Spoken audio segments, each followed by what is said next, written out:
Now, COVID has had an impact on everything, including sex work, and some sex workers have turned to online platforms like OnlyFans, which allows them to sell photos and videos with a monthly subscription.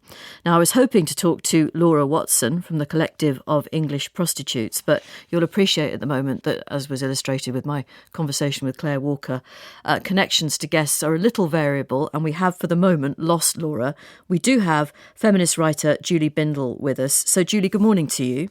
Good morning. Now, I know you're conscious that you can only give me one side of this discussion, but we'll start it anyway and then hopefully make contact with Laura for the other side of it in a couple of minutes' time. Oh, I'm told we've got Laura, so that's brilliant. Let's start with Laura, if you don't mind, Julie. Laura, good morning. Welcome. How are you? Hi, good morning. Yes, sorry about that. No, don't worry about it. So I was just saying that the coronavirus has obviously had an impact on absolutely everything, including the lives of sex workers. So just tell us a little bit about what's happened. Well, sex workers have had a really tough time during the pandemic. You know, it's been increasingly hard for sex workers to make a living, and every way that women turn, the money is being cut. And, you know, women have been left with, had to stop working overnight if they could, and couldn't get access to anything other than universal credit was the only thing that the government left women with, of which we know, the many problems with, the 5-week wait, the 2-child limit, and the overarching benefit cap, which, leaves people after they've paid their rent with little or nothing. We had a person in our group who was left with £1 after the rent was paid. It's just completely outrageous. And that's if you can even get universal credit. So, some women in our group weren't able to access any government support and therefore had to continue working throughout the pandemic and face the terrible decision of having to put their health at risk or, frankly, starvation. And that's the situation that women are in. And considering, the situation that we're in is that there's 2 million children needing free school meals. Right. And even in May this year, we saw that 87% of people who had lost their job because of COVID were women. And so it's not surprising, that women are having to turn to sex work to survive. Right. So you're talking that some women have actually had no choice but to take up sex work, perhaps for the first time. Other women who were already in that business have taken their working lives online. Yes, definitely. We've had many calls from women who are asking to start work and for advice on how to do that because they have, no other income whatsoever. Some women had to continue working in person, unfortunately, and some women, where they were able to, went online if they could. OK, so as we were going to talk specifically about the online platform OnlyFans, very briefly, Laura, what is it? It's an online platform where you basically sell your photos and your videos, and you basically try and gain supporters and followers and sort of, subscribers to your site, basically. And it's, there's difficulties to everything. It's not an ideal situation, but, for some women it was the only form of income they could get. And so it was, in that respect, the only option they could do. What we were particularly, worried about was that if women couldn't get access to any other money whatsoever, and this was the only thing that they were reliant on, then that platform would, have an advantage, and if women have less coming in, they'll be forced to take more risk to earn the same amount of money. So, for example, giving up anonymity or showing their face online. Right. And that has led to a big increase in stalking cases, which we've been dealing with a lot of stalking cases recently. None of this is ideal. None of anything any of us are up against right now is ideal. Julie, from one perspective, one might assume that working online was safer for women. Yes? Well, the first thing I want to say is that the language in this discussion so far is actually very one-sided, and it belies a position using terms like sex worker rather than women who are prostituted, using really bland expressions about the online content when in fact we're talking about pornography, really does give the impression that this is something quite sanitised version of prostitution, when in fact this is what it is. It's prostitution from behind a camera. And yes, of course, you can look at different levels of danger for women within the sex trade, which OnlyFans is part of. And clearly, if there were a choice between being prostituted with direct physical contact from the punters on the street or from behind a screen, then I'm sure that many women would argue that this is far less bad, far less dangerous. But we have to look at it in context.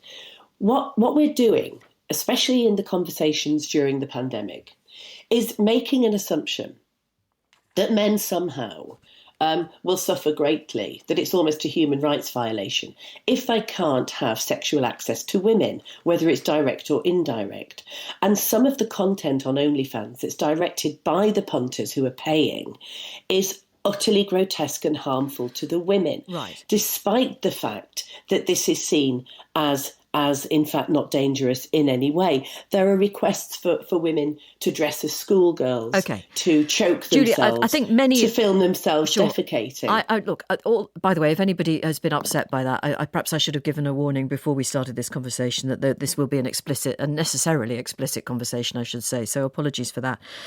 Julie, I think a lot of people listening will know exactly where you come from when we're talking about this subject. But can we just agree that we don't live in an ideal world, and whether many people listening like it or not, this is a reality for some women, including members of the collective of English prostitutes. But I would just make the assumption, and you can tell me whether I'm wrong or not, that working online does at least offer some of these women a little more protection. Women have been stalked. Their content has been dumped on porn sites such as Pornhub. That women are psychologically damaged by knowing that there is a permanent record of their prostitution, of their sexual exploitation, that can be circulated forevermore.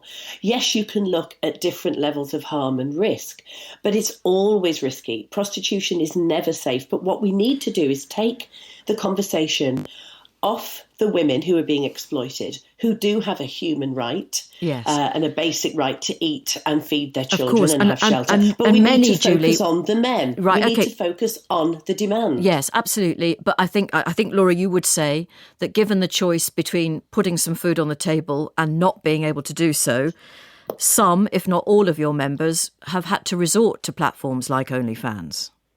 Yeah, absolutely. I mean, especially during this pandemic. I mean, the question really is how much power do you have to, resist, refuse things that you don't want to do? And the question is the alternatives to prostitution. That's really at the root of it. And if you are starving, you don't have the power to refuse. You just don't. And the alternatives have to be there. But Julie is right, Laura, to raise the point that men they have no right to do this to women. It's not, they don't have to have sex with anybody, whether it's online or in any other way. We are not saying that men have a right to sex whatsoever. We are an organisation campaigning for sex workers' rights and safety and for alternatives for women, so that nobody has to, you can leave prostitution if and when you want to. That's always been our basis and continues to be our basis. The question is that we have been raising, the government needs to provide alternatives for women, and the terrible poverty that women are facing, and where is the feminist outcry on all of this? We haven't heard a peep throughout the whole pandemic. Sex workers need the backing from feminists on issues like dealing with the universal credit and being left with no income and having to go to food banks to feed your children. Right. But there has been no support, and only proposals instead to increase the criminalisation of prostitution in the form of criminalising clients, which is a complete outrage. There has been no proposal to increase money for women by feminists. Right. Laura, are you in more control financially if you work for online platforms like OnlyFans? Because they take quite a substantial cut, don't they? Well, they take 20%, which is, women have said that that's no more than other middlemen take in other industries. So it's in a context of, the system that we live in and the working conditions of lots of industries. So it's not ideal. It'd be great if you could get 100%, obviously, and it would be great if women could set up their own websites themselves, but that's not always possible. So that's the situation that we're in. So, I mean, in terms of financial, financial independence, I guess that, women are having to work hard on these platforms to get exactly, and that's decent amount of money to live on. And that's what worries the likes of Julie. I mean, Julie, go on, you can take up that point. Well, first of all, I'd like to take issue with something Laura said about how feminists have not. She said that we have not been campaigning for better alternatives for women in prostitution since the pandemic. We always have. In fact, we've been lobbying the government for time immemorial for exit strategies for women, because the vast majority of women in prostitution. May I speak? You've had quite a lot of time, Laura. We've been lobbying for exit strategies for a long time and viable alternatives for women. And in fact, it was the feminists who wished to see the end of prostitution, and actually do wish to see the criminalisation of demand, that took a case to the High Court, which would effectively, if successful, lead to the decriminalisation of any person in prostitution. So we were the ones that actually took that case. It's absolutely not the case that we wish to further criminalise those who are prostituted. Julie, I'm going to allow Laura one more word, and then I will come back to you because Laura started. So, Laura. Well, the thing is, you campaign you do advocate for the increased criminalisation of the sex industry via the criminalisation of clients, but where in the many countries where that's been implemented, sex workers have not been decriminalised, and we don't hear a lot of opposition from you about that on the way that those policies and laws have been implemented in other countries. Throughout the pandemic, women have continued to face, shockingly, criminalisation, police raids, harassment and arrests, and this is not right. And basically, if the government is serious about helping women to stop work, then they have to provide the money and resources. And not only exiting strategies, because what are women exiting into? We need the alternatives, the benefits to be at a level that people can live on. Scrapping the 2-child limit and the 5-week wait would be the first things to help women out of prostitution. Right, thank you. And a quick one from you, Julie. Absolutely agree with Laura. We need to provide viable alternatives. It's interesting, though, isn't it? This is actually about women. This is about male violence and male dominance. This is not about men going hungry and starving and not being able to provide for their children during the pandemic. It's actually about women. We need to look at this as a symptom of patriarchy and male violence. That's what the sex industry is. Thank you both very much. Julie Bindel, feminist writer, and Laura Watson, who represents the collective of English prostitutes. And your thoughts on that are welcome. You can contact us on social media, email the programme via the website.